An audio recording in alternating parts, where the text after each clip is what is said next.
오늘은 창세기 강의 꿈은 이루어진다 6번째 시간입니다. 해석은 하나님께 있습니다 라는 말씀으로 우리 함께 은혜 나누기를 원합니다. 창세기 39장을 보면 27살의 청년 요셉이 보디발의 아내로부터 육체의 유혹을 받습니다. 그렇게 혈기왕성할 때에 유혹을 받아요. 그러나 하나님 앞에서 범죄하지 않으려고 요셉은 그 자리를 뛰쳐나갑니다.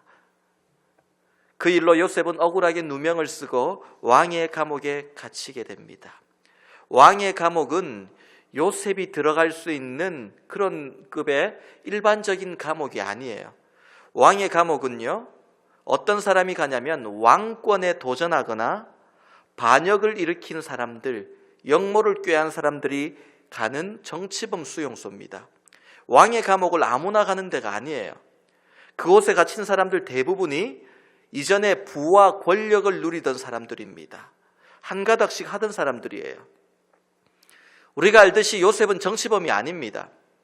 애굽 왕에게 도전한 적도 없고 왕에게 반역을 일으킬 만한 힘과 위치를 가지고 있지 않아요.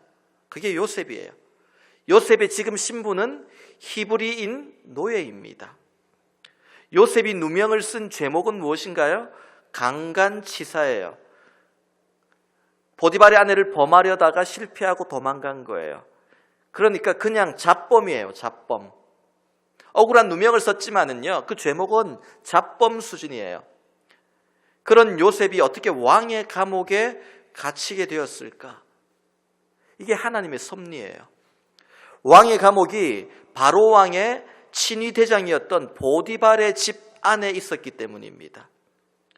집 한쪽에 감옥을 만들어 놓고 그곳에 갇힌 정치범들을 감시하고 왕에게 보고하는 일을 애굽 왕의 친위 대장이었던 보디발이 했던 거예요.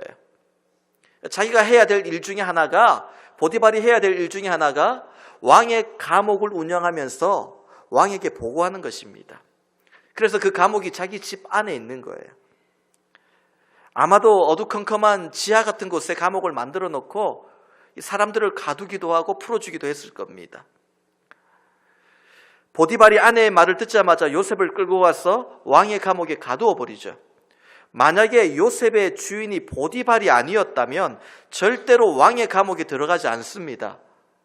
그냥 일반 잡범들을 가두는 그런 감옥에 들어갈 거예요. 하나님께서 보디발의 집에 요셉을 보내신 이유가 여기 있는 겁니다. 세상의 관점으로 보면 요셉과 보디발의 만남은 잘못된 만남이에요.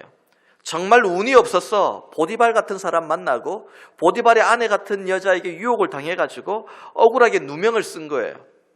그런데 오랜 시간이 흐르고 하나님이 주신 꿈이 완성될 즈음에 자신의 삶을 돌아보니까, 나무가 아닌 숲으로 자기 삶을 돌아보니까 이것이 하나님의 큰 그림 안에 있는 고난과 연단의 한 부분이었음을 깨닫게 되는 거예요. 요셉이 바로 왕을 만나고 애굽의 총리가 되기 위해서는 반드시 보디발의 집에 팔려가야 됩니다. 10년의 수고를 한순간에 다 잃어버리고 억울한 누명을 쓰고 왕의 감옥에도 갇혀야 됩니다. 그래야 꿈이 이루어지는 거예요. 오늘 이 순간만 보면 요셉이 다 잃어버린 것 같아요. 10년의 그 수고를 다 잃어버린 것 같아요. 하나님께 버림받은 것 같아요.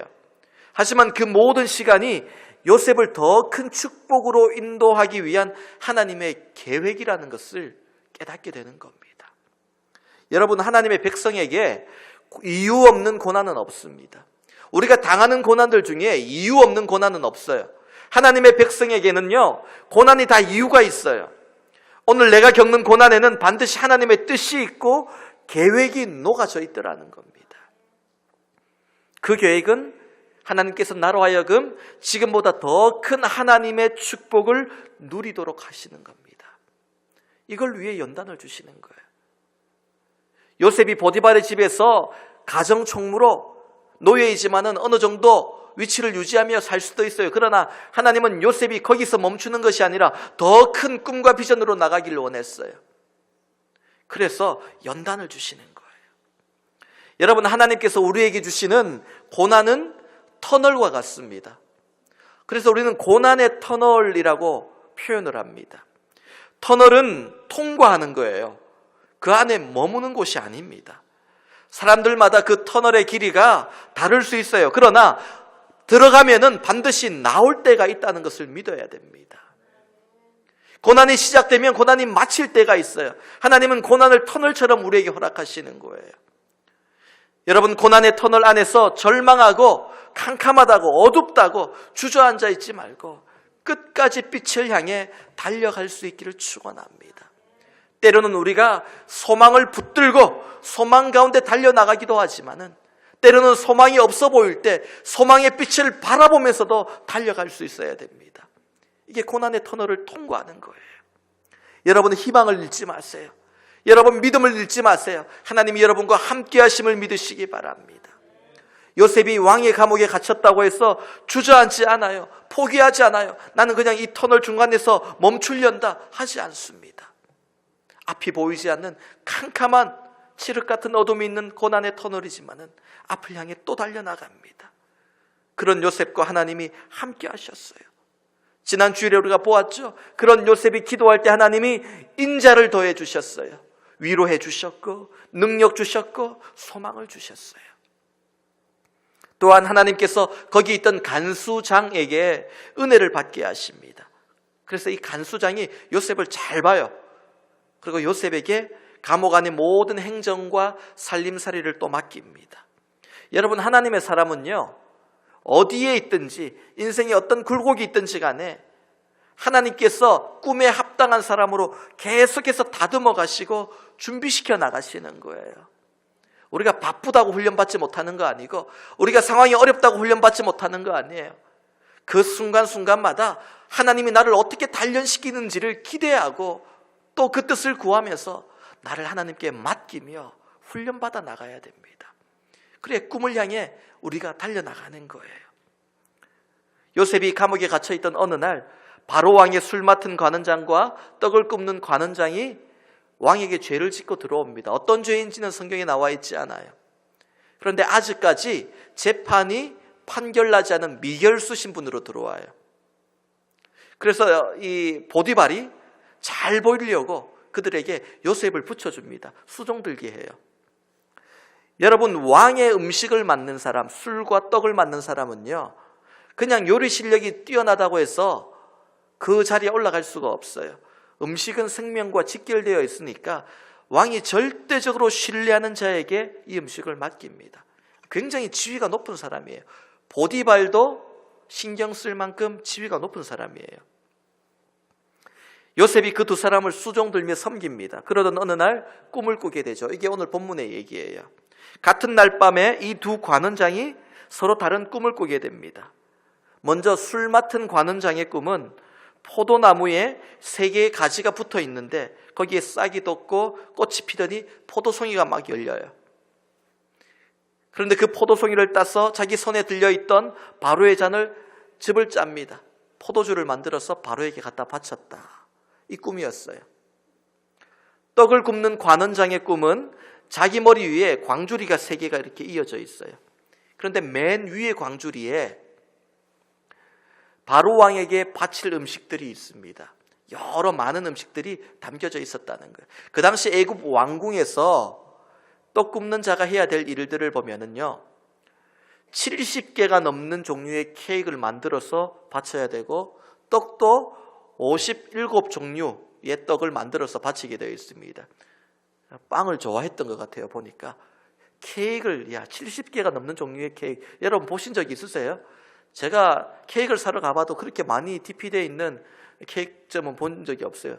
이야, 케이크를 그렇게 빵을 100종류가 넘는 음식을 만드는 사람들이 애굽의 떡 굽는 관원장이에요. 그 많은 음식들을 바구니 위에 담고 있는데요, 얼마나 잘 준비를 했겠어요. 그런데 새들이 날아와서 그걸 다 먹어버렸다.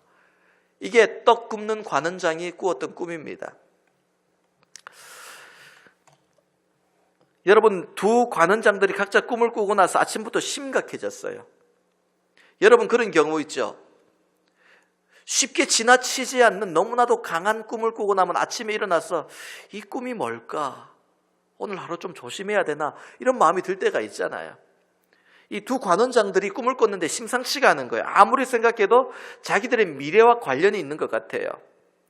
오늘 본문 6절 말씀을 보세요. 6절입니다. 아침에 요셉이 들어가 보니 그들에게 근심의 빛이 있는지라. 아침에 요셉이 어느 때와 같이 그들을 수종들려고 들어갔더니 그들의 얼굴에 근심이 가득해 보였다는 거예요. 아마 앉아서 한숨을 쉬고 얼굴이 굳어 있었겠죠. 그래서 요셉이 묻습니다. 어찌하여 오늘 당신들의 얼굴에 근심의 빛이 있나이까? 물어요. 왜 그렇게 근심하고 있습니까? 왜 표정이 그래요? 묻습니다. 그때 두 관원장이 이렇게 대답해요. 우리가 꿈을 꾸었으나 이를 해석할 자가 없도다.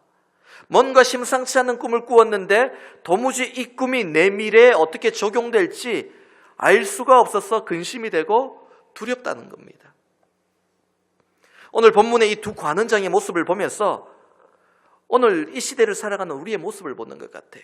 우리에게 미래에 대한 두려움이 있어요. 근심이 있어요. 믿음이 좋은 사람들도요, 때로는 미래에 대한 근심을 가져요. 두려움이 있어서 밤에 잠을 못 자요. 사람들은 자기 앞날에 대한 근심이 있고 두려움이 있어요. 왜 사람들이 보험을 들까요? 앞일을 알지 못하는 두려움이 있기 때문이에요. 만약에 사람들이 앞일을 정확하게 예측할 수 있다면 이 땅의 보험회사 다 망합니다. 그냥 문제가 없으면 보험 안 들겠죠. 문제가 일어날 것 같으면 그 전날 보험 들겠죠. 보험회사 다 망할 거예요. 제가 3년 전에 이 교회 시작하면서 교회 스피커를 구매를 하면서 미국에서는 제품을 사면 워런티도 함께 사지 않습니까? 묻는 거예요. 1년짜리 살래, 2년짜리 살래, 3년짜리 살래, 5년짜리 살래 묻는 거예요. 저한테 직원이. 그래서 나름 좀 살림을 잘 살아보려고, 그래도 저희가 리스하고 있으니까 이게 또 이 사람 저 사람 만져서 고장나면 안 되니까 보험은 들어야 되겠고 어느 정도가 합당할까 고민하다가 2년짜리를 살지 3년짜리를 살지 고민을 했어요. 그러다가 돈을 아끼고 주님께 맡깁시다. 2년 합시다. 정확하게 2년 1개월째 고장났어요. 고치려니까 수리비가 너무 많이 들었어. 여러분 새로 샀잖아요 하나. 그런가 하면 저희 집 냉장고를 사면서 아이들이 계속 문을 열었다 닫았다 열었다 닫았다 그러면 고장이 날 거잖아요. 그래서 좀 이걸 잘 써야 되겠다 싶어가지고 제일 비싼 5년짜리 워런티 보험을 제가 들었어요. 얼마 전에 5년 지났습니다. 한 번도 고장 안 났어요. 한 번도 고장이 안 났어요. 이제 고장 날까 봐 좀 겁이 나요. 제가 이걸 좋아해야 되는 일인지 뭐 어떻게 해야 될지 제가 해석이 안 되는 거예요. 여러분 저 같은 사람들 때문에 보험회사가 잘 되는 거예요. 안 망하는 거예요. 저 같은 사람한테 보험회사가 상을 줘야 돼요. 우리가 앞일을 알지 못해요. 요셉과 두 관원장처럼 감옥에 갇힐 듯한 이런 절망적인 상황에서 우리는 더 근심하게 되고 더 앞날에 대해 두려워하게 됩니다. 어떤 일이 일어날까? 이 절망적인 상황 속에서 과연 희망의 꽃은 필까? 두려운 거예요. 미래를 예측하지 못해서 오는 두려움이 있고요. 미래를 예측하더라도 막을 능력이 없어서 속수무책으로 당해야 되는 두려움도 있어요. 건강에 대한 두려움이 있어요. 내 건강이 더 나빠지지 않을까? 경제적인 문제에 대한 두려움이 있어요. 앞으로 내 직장이 흔들려가지고 경제적으로 어려움 당하지 않을까? 자녀의 앞날에 대한 근심이 있어요. 야, 저렇게 애들이 공부 안 하는데 앞으로 어떡하지? 이런 두려움이 있을 수도 있어요. 삶의 안정을 잃어버릴지 모르는 두려움도 있고 변화에 대한 두려움도 있을 수 있어요. 세상은 자꾸 우리 마음에 근심을 만들고 두려움을 만듭니다. 새 소망과 새 기쁨으로 충만해야 될 이 심령에 새로운 근심이 계속 들어와요. 새로운 두려움이 계속 들어오는 거예요. 어떤 젊은이들은요, 아이고 나는 아직 그래도 젊고 힘있고 기회가 많으니까 아직은 두렵지 않습니다. 내가 이 젊을 때 두려울 게 뭐가 있겠습니까? 저는 힘이 있습니다. 용기가 있습니다. 자신감이 있습니다. 그렇게 생각할지 몰라요. 그건 젊고 힘이 있어서 두렵지 않은 게 아니라 인생을 아직 잘 몰라서 두렵지 않은 거예요. 나이가 점점 들어가면, 인생을 알게 되면 세상 사는 것이 만만하지 않다라는 것이 인정할 수밖에 없는 진실이에요. 그냥 사는 게 만만하지 않아요. 내 자신감처럼 세상 일이 풀리지 않음을 계속해서 경험하게 돼요. 그게 우리가 깨어지는 거예요. 그게 철이 드는 거잖아요. 인생을 알고 나면 두려움이 생겨요. 근심이 생겨요. 그렇다면 이 근심과 두려움을 어떻게 해야 될까요? 우리 마음에 이런 근심이 찾아오고 두려움이 찾아오면 어떻게 해야 될까요? 오늘 본문이 우리에게 그것을 보여주는 겁니다. 첫 번째는요, 하나님께 기도하며 아뢰어야 됩니다. 근심이 찾아올 때 두려워하지 말고 하나님 앞에 엎드려 기도해야 돼요. 내 앞날을 놓고 기도해야 돼요. 눈물로 기도해야 돼요. 간절히 기도해야 돼요. 오늘 본문 8절 말씀 우리 함께 읽어볼까요? 본문 8절을 함께 읽습니다. 시작. 그들이 그에게 이르되 우리가 꿈을 꾸었으나 이를 해석할 자가 없도다. 요셉이 그들에게 이르되 해석은 하나님께 있지 아니하나이까. 청하건대 내게 이르소서. 꿈을 해석해 줄 사람이 없다고 말할 때 요셉은 그 해석을 하나님께 한번 맡겨보라 라고 얘기해요. 그거 하나님 전문입니다. 그거 하나님만이 할 수 있습니다. 하나님께 한번 맡겨보세요. 해석은 하나님께 있지 아니하니까. 그렇게 얘기하는 거예요. 그리고 요셉이 그들의 꿈을 듣고 하나님이 주시는 지혜로 그 꿈을 해석해 줍니다. 술 맡은 관원장은 3일 만에 다시 지위가 회복되어 왕을 모시게 될 것이다. 해석을 해줘요. 떡 굽는 관원장은 어떻습니까? 그러면 나도 어때? 나도 그렇게 되는 거야? 물었을 때 요셉이 아니 당신은 왕에게 불려가서 죽임을 당해 나무에 매달리고 새들이 당신의 살을 뜯어먹을 것입니다. 그렇게 전혀 다른 해석을 해줍니다.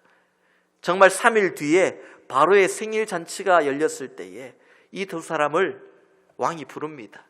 그리고 술 맡은 관원장은 복직시켜주고 떡 굽는 관원장은 죽여버립니다.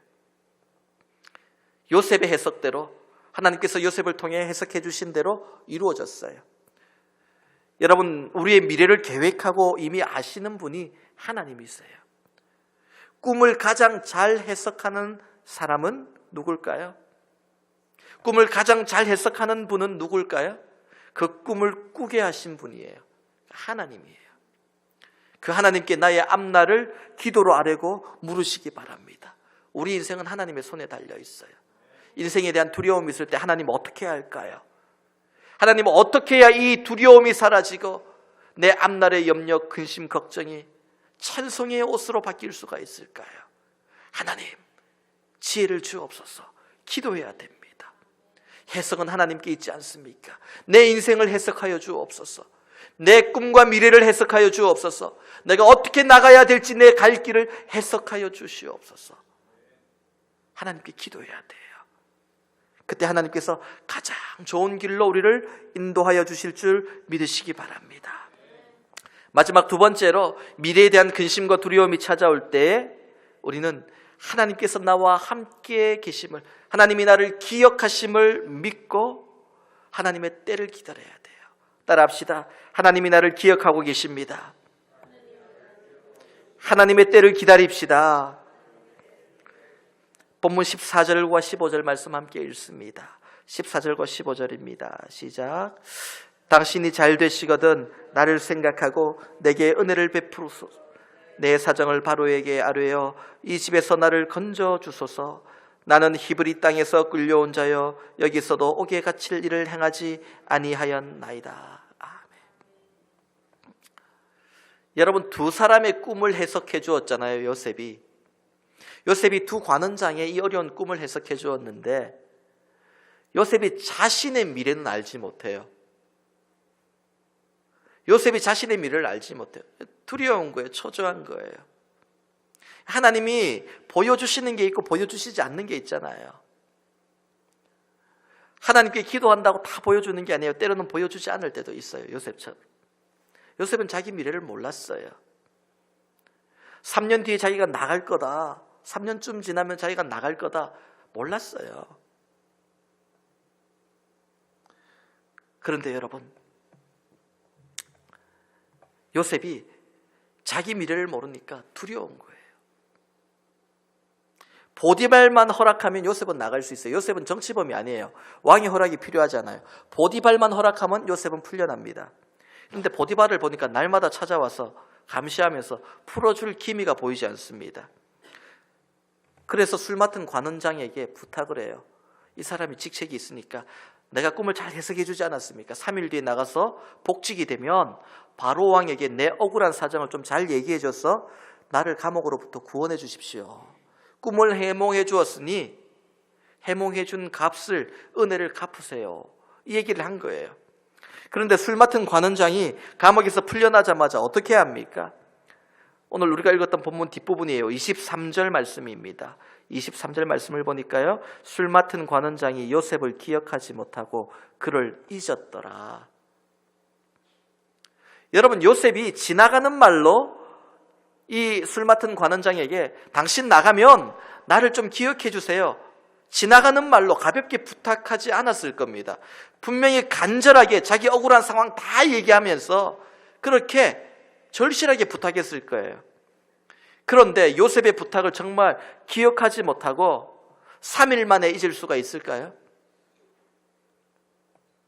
상식적으로 이게 불가능한 일이에요. 이게 잊을 수 없어요. 근데 하나님께서 잊도록 만드신 거예요. 이게 하나님의 계획이에요. 지금은 요셉이 나갈 때가 아니기 때문에 하나님이 술 맡은 관원장의 기억을 지워버리신 거예요. 생각지 못하도록 만드신 거예요. 막으셨어요.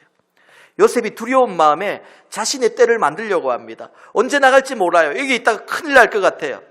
그래서 자기가 떼를 좀 한번 만들어 보려고 노력을 한 거예요. 계획을 짠 거예요. 그런데 하나님이 막아버리셨어요.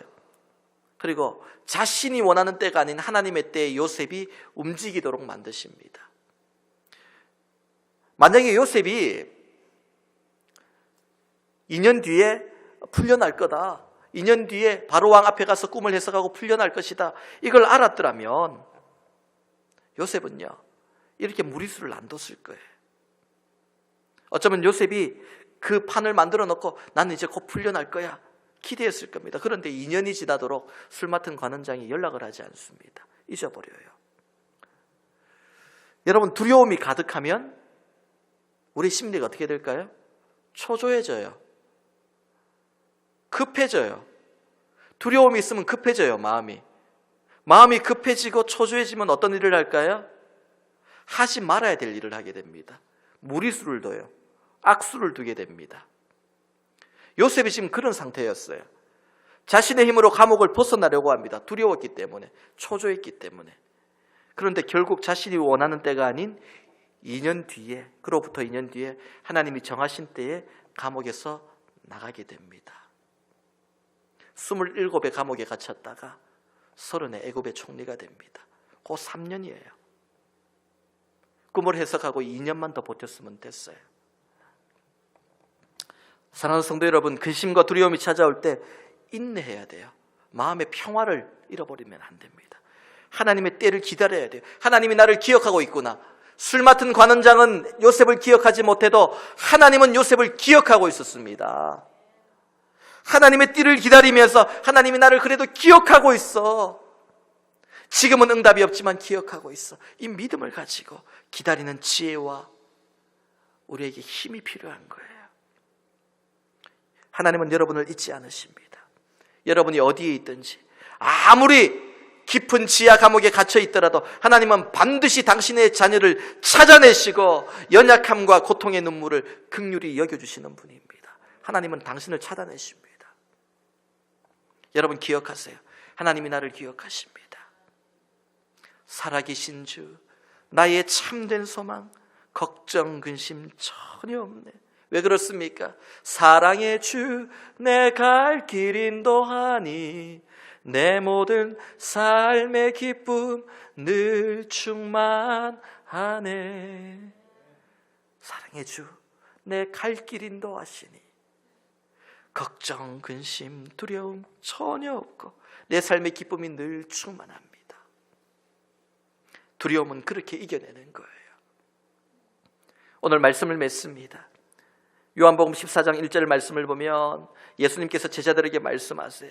너희는 마음에 근심하지 말라. 하나님을 믿으니 또 나를 믿으라. 따라해 볼까요? 너희는 마음에 근심하지 말라. 하나님을 믿으니 또 나를 믿으라. 여러분, 근심과 두려움이 언제 사라질까요? 믿음이 충만할 때 사라지는 거예요. 두려움, 근심의 반대말은 믿음, 확신이에요. 이건 항상 같이 갈 수가 없어요. 한쪽이 커가면 한쪽이 작아지는 거예요. 그래서 근심하지 말라, 두려워하지 말라, 이 말씀은 믿음을 가져라, 이 말씀이에요. 또 성령이 내 속에 충만하게 임해야 두려움이 사라집니다. 예수님이 십자가에 달려 돌아가시자 제자들 다 도망갔어요. 꽁꽁 숨었어요. 숨어있는 그 집의 빗장을 다 걸어 잠궜어요. 누가 들어올까 봐, 잡으러 올까 봐 두려웠어요. 그런데 그들이 오순절 마가다락방에서 불같은 성령을 체험하고 나니까 두려워하지 않고 빗장을 풀고 세상 밖으로 나가는 거예요. 그리고 내가 예수님의 제자라고 오히려 드러내려고 합니다. 여러분, 미래에 대한 근심과 두려움을 해결하는 방법은 주의 성령이 내 속에 충만하게 임하고 성령이 내 속에 내주하실 때 우리 안에 두려움이 떠나가는 겁니다. 이사야서 61장 3절 말씀을 보니까 주 여호와의 영이 내게 임하면 어떤 일이 일어나냐면 무릇 시온에서 슬퍼하는 자에게 화관을 주어 그 죄를 대신하며 기쁨의 기름으로 그 슬픔을 대신하며 찬송의 옷으로 그 근심을 대신한다 말씀했어요. 주의 성령이 임하면 근심을 거두어 가시고 찬송의 옷을 입혀주시고 슬픔을 거두어 가시고 기쁨의 기름을 부어주시고 죄 대신 화관, 가장 아름다운 왕관을 씌워주신다 말씀하세요. 여러분, 성령이 내 속에 충만하면 좁은 길을 걸어도 밤낮 기뻐할 수 있는 거예요. 우리 모두가 우리의 앞날을 주님께 맡기고 주님께 묻고 주님의 인도하심을 따라 순종함으로 우리의 삶이 두려움을 이겨내고 반드시 꿈을 이루고 모든 고난의 터널을 통과하여서 빛 가운데로 가는 은혜가 있기를 주님의 이름으로 축원합니다.